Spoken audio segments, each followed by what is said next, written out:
Assalamualaikum warahmatullahi wabarakatuh. Waalaikumsalam warahmatullahi wabarakatuh. Selamat pagi Bu. Pagi Bu. Apa kabarnya hari ini? Alhamdulillah baik. Bu bagaimana? Alhamdulillah baik juga. Ya, terima kasih Ibu sudah meluangkan waktu untuk bisa berbincang-bincang dengan saya. Terima kasih banyak ya Bu ya. Sama Bu.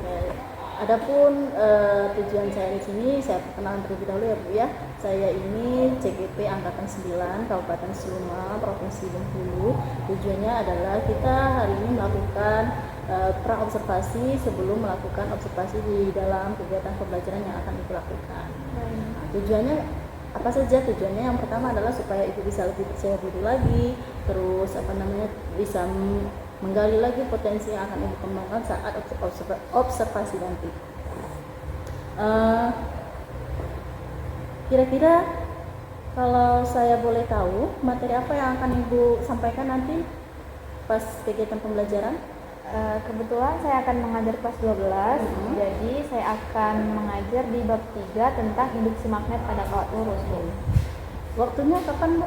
Kalau bisa saya tahu? Itu di hari Selasa tanggal 28 November 2023. Ya. Nah, nanti kan di kegiatan pembelajaran itu pasti ada tujuan pembelajarannya terlebih dahulu. Kira-kira nanti tujuan pembelajaran yang akan Ibu sampaikan pada saat kegiatan pembelajaran itu seperti apa saja? Yang pertama itu setelah melakukan percobaan, siswa dapat menganalisis penemuan Ørsted dan induksi magnet pada kawat lurus dengan tepat. Kemudian setelah melakukan percobaan juga, siswa dapat memecahkan persoalan fisika tentang induksi magnet pada kawat lurus dengan benar. Berarti ada beberapa tujuan yang akan Ibu capai pada saat kegiatan pembelajaran nanti ya.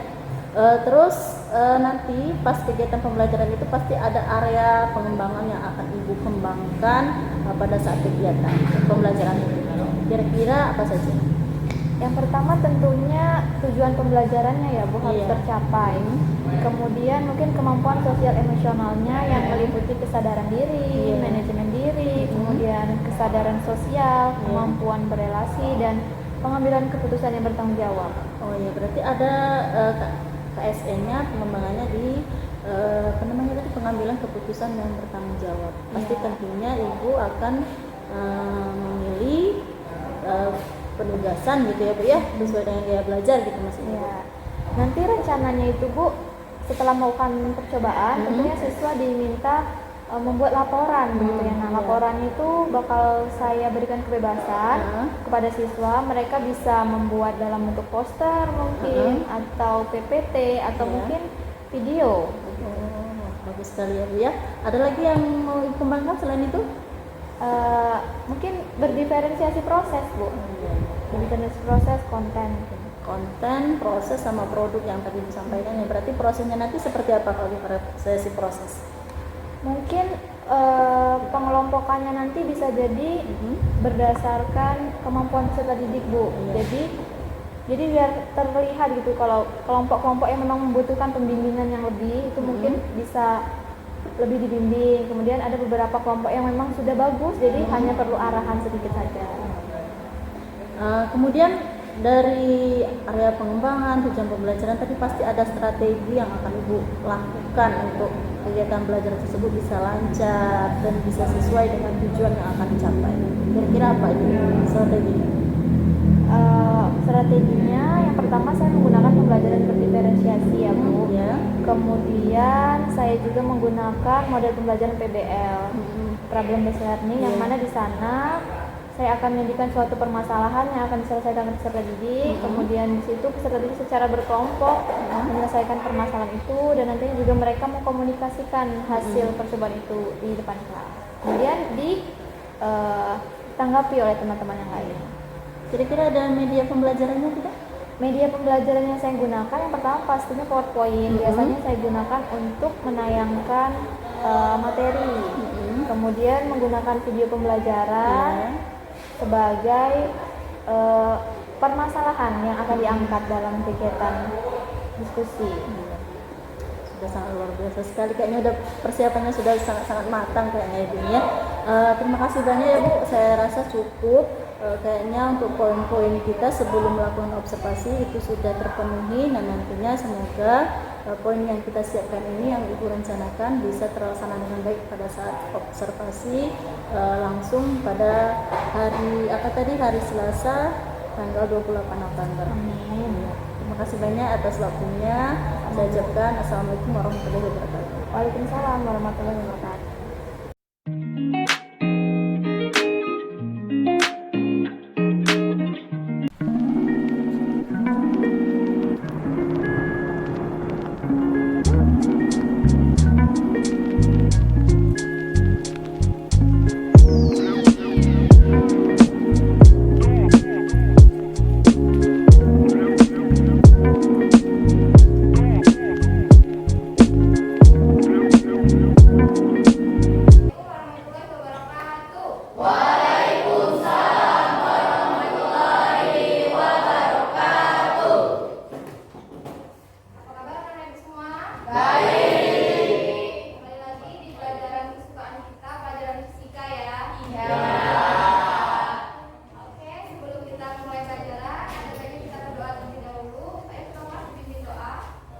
Sebelum mulai pelajaran kita pada pagi hari ini, marilah kita berdoa menurut agama dan kepercayaan kita masing-masing. Berdoa dimulai.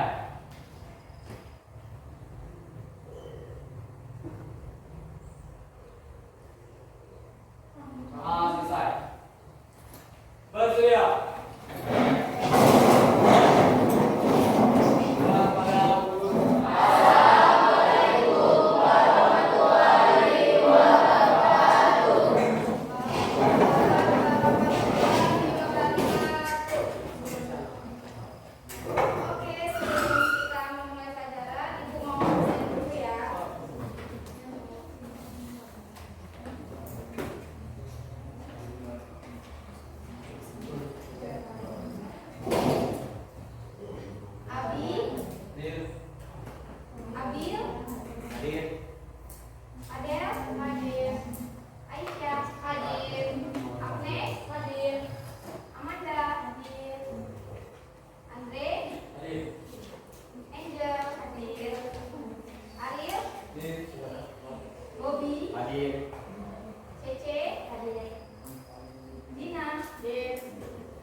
Medan itu daerah, distrik berarti daerah di sekitar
induksi pada magnetik pada hawa lurus berarus listrik dengan cepat. Setelah melakukan diskusi kelompok, siswa mampu memecahkan persoalan fisika tentang penemuan konsep pada induksi magnetik hawa lurus berarus listrik dengan benar. Oke, terima kasih Pak Dil. Jadi itu tujuan pembelajaran kita ya. Nanti kita bakalan melakukan percobaan tentang percobaan Orsted. Kemudian kita bakal meneliti apa yang diteliti sama Orsted ini bagaimana. Kemudian setelah itu kalian diharapkan bisa memecahkan permasalahan fisika terkait dengan induksi magnetik pada hawa lurus berarus. Jangan lupa ini hanya tujuan pembelajaran pengetahuan. Nanti juga bakalan ibu nilai bagaimana keterampilan kalian dan juga fisika. Jadi harus aktif dalam pembelajaran. Oke, di sini ibu memiliki sebuah video. Kira-kira video ini tentang apa? Kita amati sama-sama ya.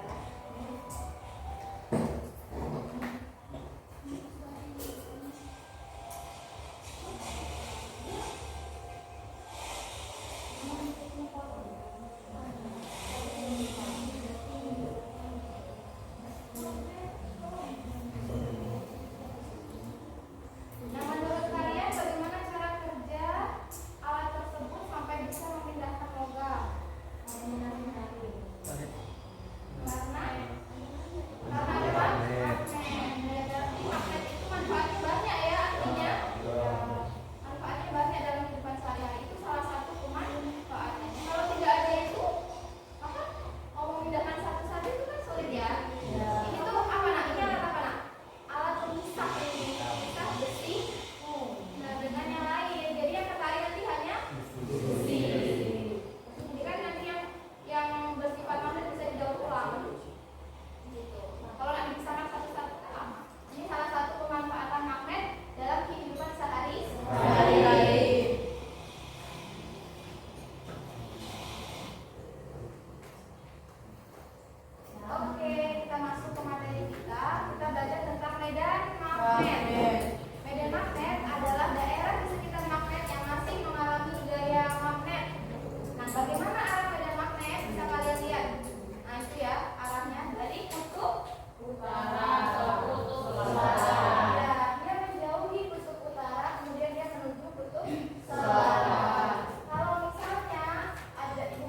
Enggak, dicobakan aja. Langsung.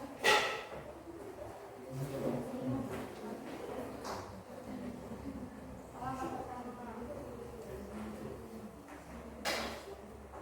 Enggak, dicobakan aja. Langsung.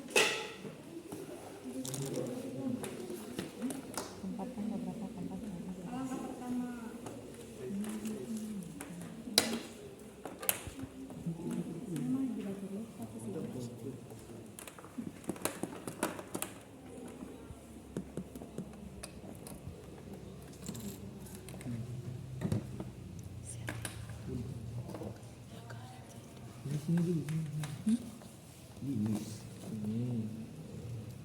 Satu dayanya selalu mencolokkan ke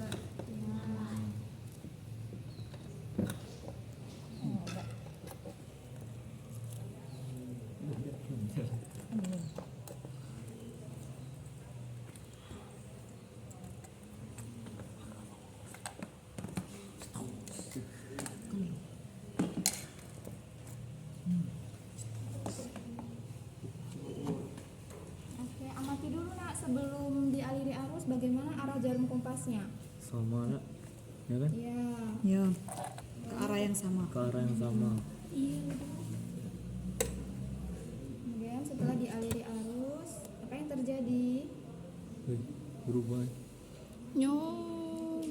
Menyimpang. Bergerak menyimpang gini. tapi searah Kalian amati. Teman-teman yang lain dicatat hasil percobaannya ya. Ya bu. Di foto boleh. Foto. Nanti dilampirkan di hasil percobaan. ya bu.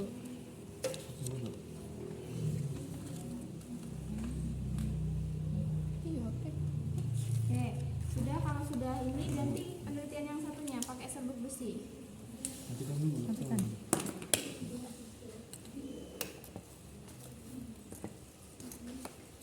Jangan dibuka. Ya ditaburkan. Merata ya Dekat-dekat. sekeliling. Dekat dengan ini. Iya. Ini kan dibuka. Bila set.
Angel Karina Anggraini sebagai penjelas.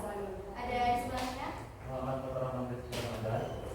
Oke, baiklah. Langsung saja kita masuk ke pembahasan materi yang akan dijelaskan oleh Angel. Mari Angel, kami silakan.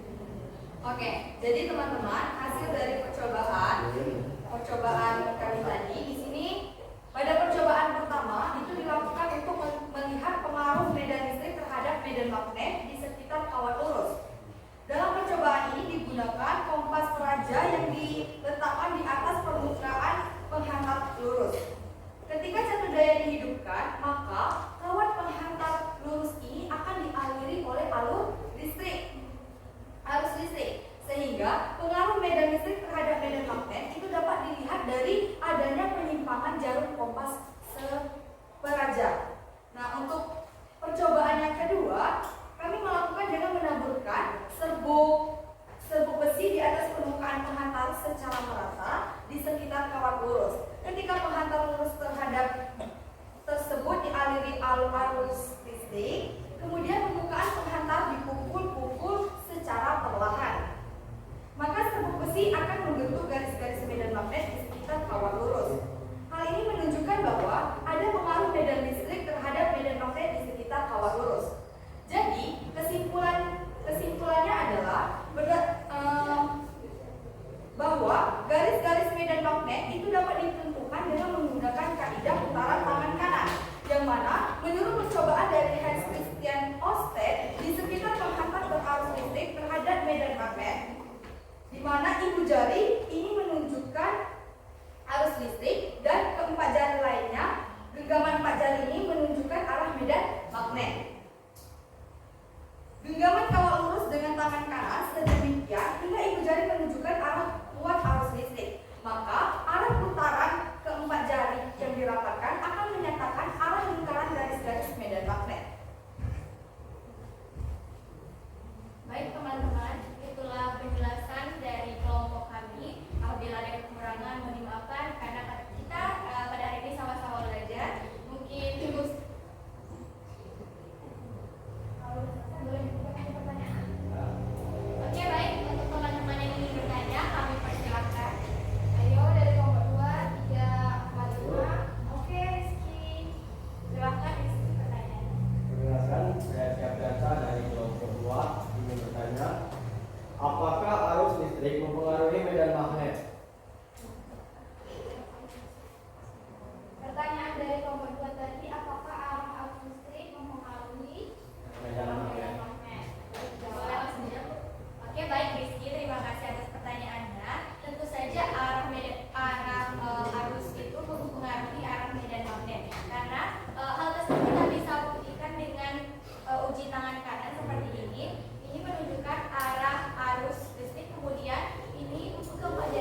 arah medan magnet. Kalau arahnya ke atas, maka medan magnetnya itu melingkar, tapi melingkarnya tuh untuk sisi sebelah kanan, ya sebelah kiri berarti dia masuk ke bidang gambar, tapi bakalan keluar di sisi yang lain.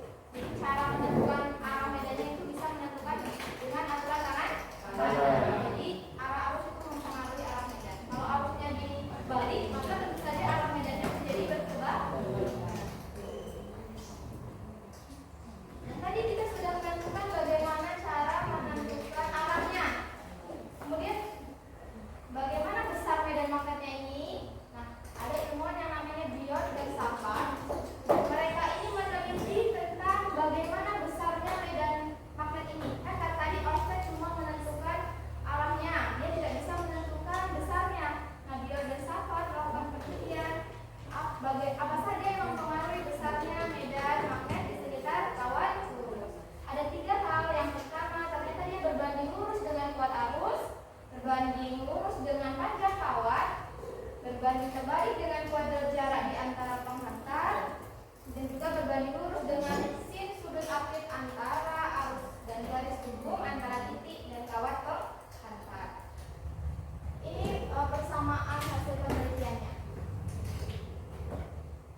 ke dalam bentuk yang ibu bebaskan. Jadi ibu nggak mematok kalian harus menyajikan tugasnya itu dalam bentuk misalnya PPT misal atau dalam bentuk teks biasa. Tapi ibu bebaskan kalian bisa membuat poster, kemudian infografis, bisa PPT dan juga bisa video.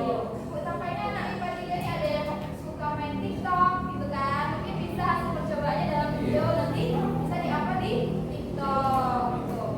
Terus misalnya lebih suka mendesain poster, jadi boleh nanti dibuat hasil percobaannya dalam bentuk poster.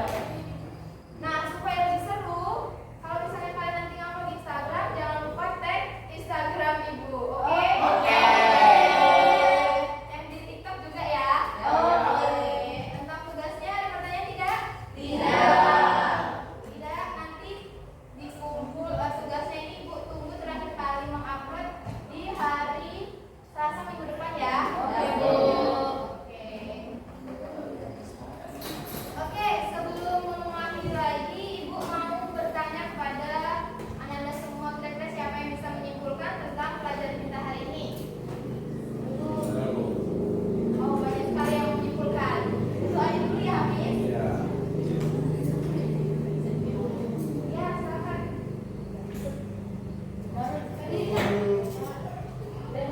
Setelah kami simpulkan, jadi kesimpulan dari percobaan medan magnet di dekat kawah berarus listrik adalah arus listrik dapat menghasilkan medan magnet atau biasa disebut induksi magnetik.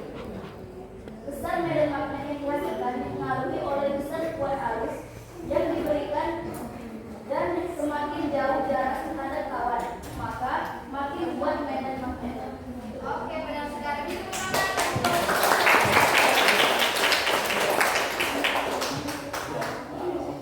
Sudah bisa menyimpulkan berarti sudah paham ya. Sekarang kan kita sudah belajar.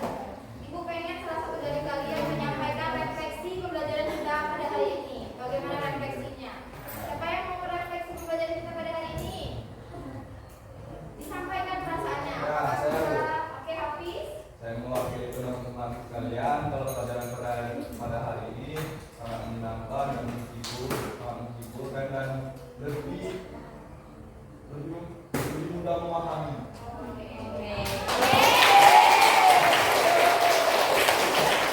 Ya, Pak Hafiz. Kita sama-sama perbaiki semoga pembelajaran selanjutnya juga lebih baik. Oke, kalau tidak ada pertanyaan? Ya. Kalau tidak ada, ibu akhiri pelajaran kita pada hari ini. Kita ketemu lagi minggu depan. Assalamualaikum warahmatullahi wabarakatuh. Waalaikumsalam warahmatullahi wabarakatuh. Jangan lupa ketua kelas pimpin doa. Sebelum mengakhiri pelajaran kita pada siang hari ini, mari kita berdoa menurut kepada saya yang mengerti. Doa mulai.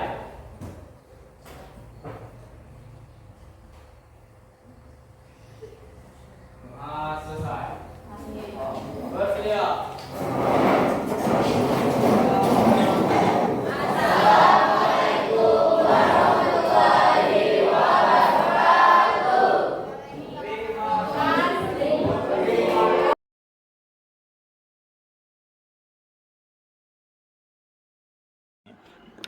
Assalamualaikum warahmatullahi wabarakatuh. Waalaikumsalam warahmatullahi wabarakatuh. Apa kabarnya Bu? Alhamdulillah baik, Bu. Bapak bagaimana kabarnya hari ini? Alhamdulillah baik. Oke, seperti yang sudah Ibu ketahui, saya selaku rekan guru Ibu di sekolah dan juga CGP Angkatan 9 Kabupaten Seluma Provinsi Bengkulu. Dan di sebelah kanan saya ini Bapak Sutijo Joko Sudiro selaku pengajar praktik Angkatan 9 dalam program Guru Penggerak. Sebelumnya saya mohon izin Pak, saya ingin melakukan wawancara pasca observasi kepada Ibu Sela. Oke, silakan. Ya. Dan juga kepada Ibu Sela sebelumnya saya juga mengucapkan terima kasih kepada Ibu Sela telah meluangkan waktunya untuk berbincang-bincang dengan saya perihal kegiatan supervisi akademik yang sudah kita lakukan tempo hari tanggal 28 November 2023 ya Bu ya. Sama-sama Bu. Iya. Kemarin kita sudah melewati beberapa beberapa tahapan ya Bu. Pertama kemarin wawancara pra, observasi di kelas, dan hari ini sesi terakhir yakni wawancara pasca observasi. Kira-kira Ibu sudah siap? Siap, Bu. Iya. Nah, tujuan kita di sini itu kita bersama-sama mencari hasil refleksi yang sudah Ibu lakukan pada saat kegiatan pembelajaran di kelas. Nanti ada beberapa pertanyaan yang saya ajukan kepada Ibu Sela. Oke, pertanyaan pertama ya Bu ya. Pertanyaan pertama yaitu hal positif apa yang sudah Ibu dapatkan pada saat kegiatan pembelajaran yang sudah Ibu lakukan di kelas? Banyak sekali hal positif yang saya rasakan yang Bu. Saya lihat memang ada perbedaan antara pembelajaran biasa dan pembelajaran berdiferensiasi dengan menggunakan model problem based learning yang sudah saya lakukan. Saya lihat anak-anak lebih nyaman, lebih antusias, dan lebih aktif dalam pembelajaran karena pembelajaran itu dilakukan sesuai dengan minat dan juga gaya belajar siswa masing-masing. Kemudian juga saya lihat terjadi peningkatan pemahaman konsep pada siswa dan juga peningkatan profil pelajar Pancasila pada siswa. Namun tidak bisa saya pungkiri ya Bu, masih terdapat beberapa kekurangan, masih terdapat beberapa siswa mungkin yang belum aktif, kemudian siswa masih terlihat awam dengan pendekatan pembelajaran berdiferensiasi ini. Sehingga mungkin ke depannya saya perlu meningkatkan lagi tentang pembelajaran berdiferensiasi ini. Oke, berarti pembelajaran yang sudah Ibu lakukan itu sangat banyak hal positif yang Ibu dapatkan ya Bu ya. Seperti yang Ibu bilang tadi, anak sudah lebih aktif, kemudian lebih antusias, kemudian juga pada saat pembelajaran Ibu juga lebih nyaman, baik itu siswa maupun Ibu sendiri, sehingga pembelajaran dapat berjalan dengan baik dan tujuan pembelajaran dapat tercapai. Ya Bu, selain itu juga peserta didik lebih berani mempresentasikan hasil diskusi dan juga berani bertanya dan menyampaikan pendapat. Wah bagus sekali ya Bu ya. Nanti sepertinya sangat menarik ya Bu ya. Nah sekarang perasaan Ibu sendiri itu seperti apa dalam praktikan pembelajaran berdiferensiasi? Perasaan yang saya rasakan tentu saja saya sangat senang sekali ya Bu, apalagi melihat anak-anak itu lebih antusias, kemudian lebih aktif dalam pembelajaran di kelas. Ada perasaan bahagia tersendiri pada diri saya dan dapat menginspirasi saya untuk dapat menerapkan pembelajaran berdiferensiasi ini di semua kelas. Oh ya, berarti Ibu terinspirasi untuk menerapkannya pada jenjang setiap Ibu jenjang kelas yang Ibu masuki ya? Iya, tentu saja Ibu. Iya. Nah, tadi Ibu menyebutkan ada beberapa anak yang masih belum terlalu memahami atau kebingungan dengan pembelajaran berdiferensiasi. Nah, apa yang akan Ibu lakukan agar anak-anak tersebut memahami pembelajaran berdiferensiasi tersebut, Bu? Mungkin kedepannya saya akan lebih memotivasi mereka dalam melaksanakan pembelajaran ya Bu, supaya pembelajaran dapat terlaksana dengan baik. Kemudian saya lebih memberikan arahan kepada mereka. Kemudian tentu saja saya harus lebih mengeksplor diri saya dengan mungkin sharing praktik baik dengan rekan sejawat, kemudian memanfaatkan komunitas belajar dan mungkin sering mengikuti webinar-webinar tentang implementasi pembelajaran diferensiasi dalam pembelajaran di kelas. Oke, mudah-mudahan dilancarkan ya Bu, sehingga pembelajaran terlaksana dengan baik. Nah, untuk tindak lanjut selanjutnya nih Bu, pastinya Ibu akan membutuhkan dukungan. Nah, dukungan apa yang Ibu butuhkan? Tentu saja saya sangat membutuhkan dukungan dari kepala sekolah, dari rekan sejawat, dari peserta didik tentunya, dan juga orang tua Bu. Baik, semoga Ibu mendapatkan dukungan tersebut sehingga pembelajaran yang Ibu laksanakan bisa berjalan dengan baik. Amin. Sekarang kalau dinilai dari 1 sampai 10, Ibu itu sudah berada di posisi mana? Saya rasa masih di angka 7 Bu. Sudah sangat bagus ya Bu ya. Kalau begitu, kiat-kiat apa yang Ibu lakukan untuk menaikkan level Ibu menjadi level yang lebih baik lagi? Eh, mungkin seperti yang saya bilang sebelumnya tadi ya Bu, saya akan lebih mengeksplor diri saya dengan sering berbagi praktik baik dengan rekan sejawat, kemudian mengeksplor memanfaatkan komunitas belajar, dan mungkin sering mengikuti webinar-webinar, dan mungkin kedepannya bisa juga meningkatkan kompetensi saya dengan mengikuti guru penggerak mungkin, dan lain-lain. Bagus sekali ya Bu ya. Semoga apa yang Ibu harapkan dalam mewujudkan pembelajaran dan apa yang Ibu ingin capai bisa tercapai dengan baik. Setelah dilihat dari hasil pengamatan yang kita lakukan kemarin ya Bu, bolehkah saya memberikan masukan? Kira gimana? Tentu saja boleh Bu. Nah, kalau dilihat dari pembelajaran yang Ibu lakukan kemarin, sebenarnya sudah sangat bagus ya Bu ya. Di sini ada sedikit saran dari saya. Kemarin kan kita itu menggunakan 3 alat, 1 rusak ya Bu ya. Nah, dan Ibu cuma menggunakan 1. Alangkah baiknya 2 alat itu bisa dipakai berbarengan. Jadi 1 alat di sebelah kiri gitu ya, 1 alatnya lagi sebelah kanan. Nah, supaya posisi kelompok itu bisa dipecah menjadi 2. Nah, di situ kan nanti efisien waktu, terus kegiatan anak juga bisa Ibu amati gampang gitu ya, dibanding maju satu-satu dan waktunya akan lebih lama. Baik, terima kasih Bu sarannya. Kayaknya cukup ya Bu ya percakapan pasca observasi kita hari ini, sehingga kegiatan kita hari ini bermanfaat dan kita bisa konsisten dalam menerapkan praktik-praktik baik itu di sekolah maupun di dalam kelas. Terima kasih banyak ya Bu. Pak, terima kasih banyak Pak. Oke. Saya akhiri. Assalamualaikum warahmatullahi wabarakatuh. Waalaikumsalam warahmatullahi wabarakatuh.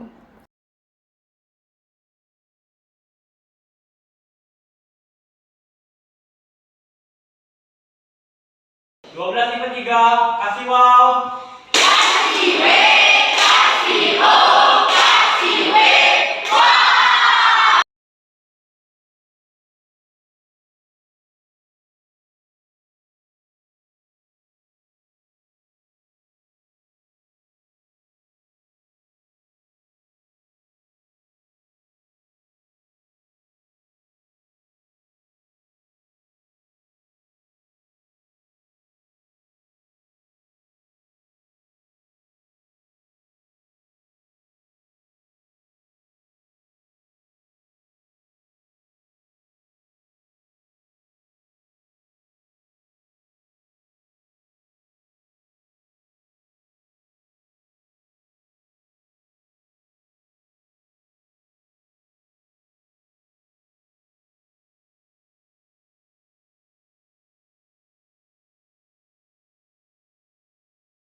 Oke.